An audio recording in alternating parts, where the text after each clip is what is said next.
하나님 감사합니다. 오늘 주님만이 우리의 소망인 것을 다시 한번 확인하고 나가는 우리의 삶이 되도록 인도해 주시고, 오늘 함께 말씀 나눌 때에 주실 은혜와 또 붙들고 기도할 내용들과 은혜를 주시기를 소망합니다. 사부 예배에 참석한 모든 성도님들 가정과 형편 가운데에 주님의 응답이 가득 차고 넘치길 소망합니다.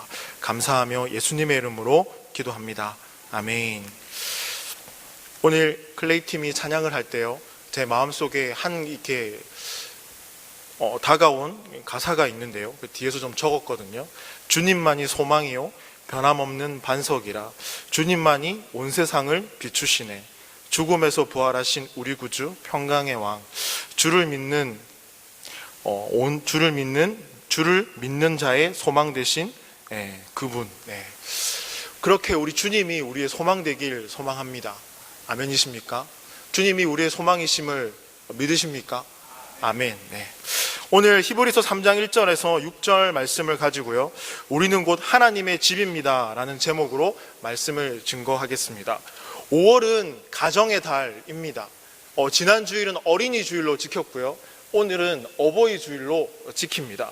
다들 집에 전화도 하셨고요, 주중에 만남도 분명히 가지셨을 것입니다. 그러나 특별히 또 사랑한다, 그리고 더 이해하는 그런 가정의 달이 되기를 소망합니다. 저희 어머니께서 저에게 사랑한다는 말을 잘 못하시거든요. 그런데 제가 올해 40이 되었는데요, 자녀도 이렇게 작년에 태어나고요. 그런데 부모님께서 항상 헤어질 때, 그리고 수화기 너머로 이런 말씀 하시더라고요. 밥은 먹고 다니니 차 조심하고. 나이가 40인데 그 말을 처음에는 들었을 때 왜 이런 말을 하실까 했는데, 결국 그 말이 나중에 시간이 지나 보니까 사랑한다는 말을 빗대어서 하시는 말이다라는 것이 참 느껴졌습니다. 우리는 사랑한다는 말에 참 인색한 것 같습니다. 미안하단 말도 인색하고요. 그러나 오늘 특별히 5월 가정의 달은 사랑한다는 말이 넘치는 우리 온누리 교회 성도님들의 각 가정이 되길 소망합니다. 그런 의미에서 옆 사람에게 인사 한번 해보겠습니다. 연습이지요. 사랑합니다. 이렇게. 사랑합니다. 혹시 보드게임 중에 젠가라는 게임을 아십니까? 젠가라는 게임이요. 저는 젠가라는 게임을 좋아하는데요, 그래서 마트에 가서 하나를 샀는데 그걸 조카가 보고요, 자기 집으로 가져가 버렸습니다. 그래서 조카 집에 갈 때마다 그 젠가를 어떻게든 가지고 집에 오고 싶은데 조카가 주질 않아요, 자기 거라고. 그래서 갖고 가면 이모부 나빠요 이렇게 얘기하거든요. 몰래 가져가고 싶어서 몇 번을 시도했는데 그때마다 들켰습니다. 내 건데 왜 내가 가져가지 못할까? 아직도 그게 조카의 집에 있거든요. 갈 때마다 조카의 방문을 열고 젠가 앞에서 머뭇머뭇 거립니다. 그렇게 이 젠가의 게임을 제가 보면서요, 젠가 게임은요, 나무 토막을 쌓아 올리는 게임이거든요. 신중하게 하나하나 이렇게 빼가지고요, 위에 올립니다. 그런데 올릴 때 잘못 올리면 한 번에 와르르 이렇게 무너져 버리는 거거든요. 그 젠가 게임을 볼 때 문득 저에게 이런 생각이 들었습니다. 이 젠가 게임이 우리의 삶과 같다라는 생각이 어느 날 문득 들었습니다. 아무런 문제가 없어 보이고 걱정도 없어 보이고 순탄한 것 같은데 교회 생활도 잘하고요, 기도 응답도 되고요, 그런 상황 가운데 있는데 뭐 하나 잘못되면 한 번에 무너져 버리는 것처럼, 그 게임할 때 이렇게 잘못 하나 나무 토막을 올리면 이 젠가가 휘청휘청 되거든요. 그렇게 흔들릴 때 우리 마음은 어떨까요? 더 크게 불안하고 걱정되는 것은요, 우리 가정의 문제가, 나의 문제가 왜 흔들리는지 모를 때 더 불안하고 걱정이 됩니다. 인간관계도 어떻습니까? 신중하게 고려해서 관계가 맺어지고 함께하지만 한순간에 신뢰가 깨어지는 것은 한순간이거든요. 공동체, 교회와 신앙생활도 똑같습니다. 각자 다르게 신앙생활하고 각자 다르게 응답받고 살아가는 것 같지만 어떻게든 교회 공동체 안에서는 다 얽히고 설키고 함께 이렇게 헤어지게 되어 있습니다. 저는 오늘 말씀을 통해서요, 교회와 우리 공동체, 가정을 한 번쯤 돌아보시면 좋겠습니다. 특별히 히브리서 기자는요, 3장 1절 말씀 다 같이 한번 읽어보겠습니다. 우리에게 이렇게 말씀해 줍니다. 시작. 그러므로 함께 하늘의 부르심을 받은 거룩한 형제들아, 우리가 믿는 도리의 사도이시며 대제사장이신 예수를 깊이 생각하라. 아멘. 오늘 3장 1절에서 저는 세 가지 부분에 주목하고 싶은데요. 하나는요, 함께라는 단어고요. 두 번째는 하늘의 부르심, 세 번째는 거룩한 형제들입니다. 첫 번째로 살펴볼 것이요, 함께인데요. 함께. 저희 고등부 표어가 함께 울고 웃는 고등부입니다. 함께 예배하고 함께 기도하고 찬양하면서 그분을 알아가듯이 우리 옆에 있는 우리 친구들도 함께 알아갔으면 좋겠다. 그래서 지금 2년을 넘어서 3년째 계속해서 함께 울고 웃는 우리 고등부라는 표어로 지금 달려나가고 있습니다. 그러나 교회가 지역교회를 벗어나면서부터 지역교회일 때는요, 주일에 보던 친구들이 주중에도 언제든지 만날 수 있습니다. 그러나 문화와 산업이 발달하면서 지역을 넘어서 일주일에 한 번 만나는 친구들에게 함께 울고 웃는 공동체가 되기란 쉽지가 않습니다. 그래서 친구들에게 오늘 이순주 집사님이 앞에서 이렇게 인도해 주셨는데요. 저도 친구들에게 어떻게 하면 이 주님의 마음을 전할까라고 고민을 하다가 랩 가사를 하나 썼거든요. 그 가사가 뭐냐면요, 두 개를 썼는데요. 첫 번째 쓴 게 친구들에게 불러준, 우리 청소년부 친구들은 알거든요. 우리는 필요하지 복음이, 그런데 부족하지 믿음이, 그래서 예배하지 이곳에 렛츠 기리. 이렇게 라임을 나름 짜가지고요, 우리 친구들에게 전했습니다. 이렇게 예배하고 함께 할 때 너희들 마음 가운데에 이 공동체를 이루어갈 수 있다. 좋든지 싫든지 마음에 들지 않든지 그 친구가 나쁘든지 의견이 틀리든지 똑같은지 어떻게든 공동체에서 만났기 때문에 우리는 함께 이 길을 가는 친구들이다. 그래서 함께를 참 많이 강조하고 있습니다.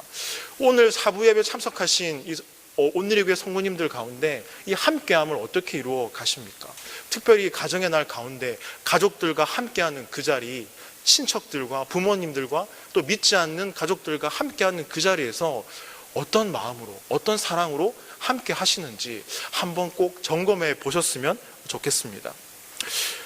그리고 제가 얼마 전에 장염으로 쓰러져서 저기 베데스다 응급실에 실려간 적이 있거든요. 그때 참 여기 교회 앞에 건널목이 하나 있잖아요. 거기서 배가 너무 아파서 이렇게 주저앉고요, 집으로 막 겨우 가가지고 누워 있었거든요. 그때 이제 아내는 이제 외출을 이제 하고 있었고요. 제가 아내에게 말은 못하고 누워 있는 그때 누군가 정말 나를 좀 도와줬으면 좋겠다는 생각이 들었거든요. 근데 그런 생각이 딱 들었을 때 한 통의 전화가 왔습니다. 김영일 목사님이 전화가 왔거든요. 쓰러진 저를 봤대요. 앞에서 주저앉는. 걱정이 돼서 전화를 했대요. 목사님 병원 가야 돼. 빨리 나와. 집에 누워있으면 돼요. 아니야, 빨리 병원 가자니까. 그래서 목사님이 저를 부축하고 태워서 병원에 갔거든요. 그때 안 갔으면 어떻게 됐을지 잘 모르겠습니다. 아무튼 그때 이렇게 가면서 그날 이 함께라는 이 단어가 정말 저의 마음 가운데 와닿았습니다. 누군가 나에게 도움을 줄 수 있고요, 내가 아프고 힘들 때 누군가 손 내밀어 줄 수 있고 어깨를 기댈 수 있는 그곳, 무거운 짐을 함께 나눌 수 있는 그곳이 정말 공동체가 아닐까, 그것이 정말 함께함을 이루어가는 곳이 아닐까, 그런 생각이 참 많이 저 안에 들었습니다. 그러면서 이런 말 있죠. 아파봐야 상대의 고통이 눈에 들어온다. 아프지 않으면 상대의 고통이 눈에 들어오지 않거든요. 오늘 교회뿐만 아니라 믿지 않는 세상 사람들 또한 상실해 가는 것이 있다면요, 바로 애통하는 마음인 것 같습니다. 공감하고 함께 여기고 좀 불쌍히 여겨주고, 마가복음 8장에 보시면요, 예수님께서 칠병이어의 사건을 할 때 4,000명의 무리가 사흘 동안 굶주리고 이 굶주린 상태에 있었을 때 불쌍히 여겼다라고 되어 있습니다. 그 불쌍히 여기다는 단어는요, 애통하는 마음인데요, 예수님께서 창자가 끊어질 정도의 고통으로 그 사람들의 고통을 공감했다라는 것입니다. 얼만큼 많이 이렇게 와닿을지는 모르겠지만요, 그렇게 주님께서는 그 사람들을 그 애통하는 마음으로 다가가시고 함께 했거든요.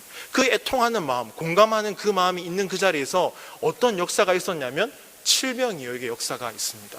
4,000명이 먹고도 남을 만큼 그러한 기적이 있다는 사실입니다. 이 말은 무엇을 말해줍니까? 함께하는 그 자리, 함께 애통하고 공감하고 기도해주고 함께 주님의 말씀 붙드는 그 자리 가운데 하나님의 역사가 일어난다는 말입니다. 하나님이 주목하시는 곳이 바로 그곳입니다. 함께하는 곳, 셀이 모일 때, 기관이 모일 때, 가족이 모일 때, 가족의 구성원이 믿는 자와 믿지 않는 자가 섞여 있더라 할더라도 그 자리 그 가운데서 우리는 이 함께함이, 애통하는 이 마음이 있어야 될 줄 믿습니다. 저와 여러분의 삶이 이와 같이 함께함을 이루어가기를 소망합니다. 두 번째로 주목해야 될 것은요, 하늘의 부르심입니다. 오늘 이 3장 1절 히브리서 기자의 말처럼요, 오늘 여기 모인 저와 여러분요, 하나님의 부르심을 받은 특별한 사람들입니다. 나만 특별할까요? 아닙니다. 옆에 사람 한번 봐주시겠어요? 그분 특별하세요. 왼쪽도 특별하시고요, 오른쪽, 여기에 모여서 예배하는 모든 분들 다 소중하고요, 직분이 받았든지 받지 않았든지 다 주님이 부르신 사람들입니다. 믿으십니까? 그래서 이 처음에 함께와 하늘의 부르심을 합치면요, 우리는 함께 하나님의 부르심을 받은 성도입니다. 함께 하나님의 부르심을 받은 성도의 이 삶을 우리가 살아나야 될 줄 믿습니다. 주님이 우리를 부르셨으면요, 보내신 곳도 있으시겠죠. 함께 하늘의 부르심을 받은 우리들을 보낸 그곳이 어디겠습니까? 첫 번째로 가정입니다. 두 번째로요, 바로 교회 공동체입니다. 세 번째로 직장이고요, 섬기는 그 자리입니다. 주님이 부르시고 보내신 그곳에서 우리가 무엇을 해야 되겠습니까? 바로 하나님의 부르심을 받은 성도로서 어떻게 말씀을 적용하며 살아가는지, 말씀이 어떻게 내 삶을 통해 나의 삶을 인도하는지, 절망과 낙심 가운데 있었을 때 어떻게 말씀으로 극복하고 이겨냈는지, 복음이 무엇인지, 말씀을 붙들며 살아가는 것이 무엇인지, 말씀에 방향을 맞추어서 인생의 한 걸음 한 걸음을 내딛는 그 삶이 무엇인지를 우리는 삶으로 보여주는 성도가 되어야 될 줄 믿습니다. 하늘에서 하나님께서 우리를 부르셨고 그분이 우리를 가정과 교회 공동체와 직장과 섬기는 그 자리에서 부르셨습니다. 부르심 따라 살아가는 성도가 되어라 라고요. 그래서 우리는요, 만나는 사람들마다 내 삶 속에서 감사와 나눔의 삶이 더욱더 풍성해지는 삶을 살아나야 될 줄 믿습니다. 아멘이십니까? 산다, 못 산다? 산다. 네. 청소년 부서에서 한번 시도해 봤거든요. 애들은 질문하면 따라하지 않습니다. 한다, 안 한다? 한다. 이렇게 말해야 애들이 하거든요. 작년에서 해보니까 잘 안 되네요. 그쵸? 네. 자, 세 번째로 주목해야 할 단어는요, 거룩한 형제들입니다. 이 거룩을 쉽게 얘기하면요, 하나님께서 받으시는 합당한 삶입니다. 하나님이 내 삶을 합당하게 받으시는가? 우리의 삶이, 저와 여러분의 삶이 구별되는 삶이 되어야 될 줄 믿습니다. 우리의 말과 행동이, 우리의 모든 것이 구별되어지는 삶. 그럼 이렇게 한번 여쭤보겠습니다. 여러분의 삶이 구별된 삶이 맞습니까? 아멘이십니까? 여러분의 공동체와 그 삶 속에서 구별된 삶을 살아내고 계십니까? 여러분의 언행과 삶이 하나님이 받으시기에 합당하십니까? 이 질문에서 어떻게 우리는 답을 할 수 있겠습니까? 아멘. 저도 아멘이 안 되는 것 같습니다. 하지만 그렇게 살아낼 수 있음은 주님이 우리와 함께 하시기 때문입니다. 그 주님의 그 먼저 가신 그 길을 좀 따라가는 저와 여러분의 삶이 되길 소망합니다. 이렇게 세 가지를 정리하면 이렇게 됩니다. 우리는 함께 하늘의 부르심을 받은 거룩한 성도입니다. 교회 공동체에서 만난 우리는요, 좋든지 싫든지, 나와 의견이 틀리든지 똑같은지 함께 가야 됩니다. 함께. 옆 사람에게 한번 인사해 보겠습니다. 함께 가시죠. 함께 가시죠. 네, 함께 가길 소망합니다. 그래서 여러분, 성도의 삶을 살아가실 때요, 거룩한 백성이라는 사실을 잊지 마시기 바랍니다. 구별된 삶을 살아내시기를 바랍니다. 구별된 삶과 부르신 그 삶을 따라가는 저와 여러분의 삶이 되길 소망합니다. 교회도요 그렇고요, 성도도 그렇습니다. 함께 부르심을 받고 거룩한 형제들이 되어서 이 길을 가는 것이요. 그런데 이렇게 함께 이렇게 살아가는 것, 거룩을 유지하며 합당하게 하나님께 내 삶을 드리며 살아내는 것이 쉬울까요? 어려울까요? 쉽겠습니까? 어렵겠습니까? 어렵겠죠. 제가 놀란 게요, 우리 청소년부 지난 설교 때 중등부에 가서 자, 이번 한 주 죄 짓지 않고 산 사람 손 들어봐 했거든요. 손든 친구들이 있었을까요? 한 명이 손을 들었습니다. 자기는 죄를 짓지 않고 거룩하게 살았대요. 목사인 제가 너무 부끄러웠습니다. 너무 당당하게 얘기하는 그 친구에게요. 하지만 우리는요, 거룩하게 살아가는 거 힘듭니다. 어렵습니다. 초대교회 성도들도 그랬습니다. 환난과 핍박으로 인해 힘들어했고요. 세속적 가치관에 때문에 힘들어했고요. 예수님이 언제쯤 재림하실까? 언제까지 기다려야 되는가? 그것 때문에 속타했습니다. 영적으로 실패하고요. 좌절감 가운데 살아간 것이 초대교회 성도들의 삶이었습니다. 우리 역시 동일하지 않습니까? 말씀대로 살아가지 못해서 내 자신을 보고 난 왜 이것밖에 안 될까? 내 감정을 왜 주체하지 못하고 나는 이 말씀을 지키지 못할까? 나는 왜 이 예배의 자리를 참석하지 못할까? 절망하고 낙심할 때가 참 많습니다. 그래서 오죽하면 히브리서 기자가 그런 우리에게 이렇게 말했겠습니까? 히브리서 2장 1절 말씀 다 같이 한번 읽어보겠습니다. 시작! 그러므로 우리는 들은 것에 더욱 유념함으로 우리가 흘러 떠내려가지 않도록 함이 마땅하니라. 아멘. 무슨 말일까요? 여러분들이 들은 복음, 하나님의 말씀을 단단히 붙잡으시고 이 세상의 가치관과 물결에 흘러가지 않도록 주의하십시오라는 말입니다. 여러분, 이런 말이 있습니다. 구름은 바람 없이 움직이지 못하듯 성도를 움직이는 것은 말씀이다. 누가 했을까요? 제가 지어서 한 말입니다. 네. 구름은 바람 없이 움직이지 못하듯 성도는요, 말씀 없이 움직이지 못합니다. 그 성도의 삶에 말씀이 없다면 오늘 히브리서 기자가 안타깝게 2장 1절에서 하는 말처럼 흘러 떠내려 갈지 모릅니다. 그러니 유념하고 말씀을 붙드십시오 라고 우리에게 말해주고 있습니다. 함께 하늘의 부르심을 받은 거룩한 우리들은 말씀을 늘 가까이 하는 삶이 되어야 될 줄 믿습니다. 그러면서 3장 1절을 다시 한번 봐주시면요, 다시 한번 읽어보겠습니다. 시작!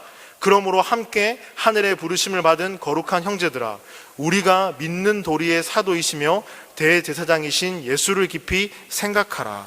뭐라고 말합니까? 예수를 깊이 생각하십시오. 이 말을요, 원문에 가깝게 해석을 하면요, 예수를 주의 깊게 관찰하세요입니다. 생각하는 것이 생각에 머무는 게 아니라 예수님을 관찰하는 겁니다. 예수님이 어떤 말씀을 하셨는지 산상수훈 기억하십니까? 마음이 가난한 사람은 행복하다. 슬퍼하는 사람은 행복하다. 남을 불쌍히 여기는 사람은 행복하다. 의를 위하여 핍박을 받는 사람, 굶주리고 목마른 자는 행복하다. 예수님이 복음서에서 하신 말씀이 무엇인지를 생각하고 관찰하고 주님이 어떤 일을 하셨는지, 이방인과 유대인들을 위해서 오병이어와 칠병이어의 기적과 그 누구도 편견 없이 있는 그대로 왜 사랑을 하셨는지, 그리고 십자가의 달리심으로 우리를 어떻게 사랑해 주셨는지 그분의 행적을 살피고 관찰하십시오라고 히브리서 기자는 우리에게 말씀해 줍니다. 왜요? 바로 우리 삶 가운데 예수님이 있는가? 예수님이 정말 우리 삶 가운데 있는가? 우리가 찾고 발견해야 될 것이 무엇인가? 그것이 무엇인지 히브리서 기자는 우리에게 오늘 3장 1절 말씀으로 가르쳐주고 있습니다. 여러분은 여러분의 인생 가운데 무엇을 찾고 무엇을 발견하시기를 원하십니까? 그 발견한 것이 우리 삶 가운데 말씀이고 예수님이 되어야 될 줄 믿습니다. 초대교회 성도들이요, 로마의 핍박 때문에 힘들었을까요? 아닙니다. 초라한 예배당, 가정에 모여서 예배하는 거, 그것 때문에 힘들었을까요? 아닙니다. 바로 3장 1절, 예수를 깊이 생각하지 못했기 때문입니다.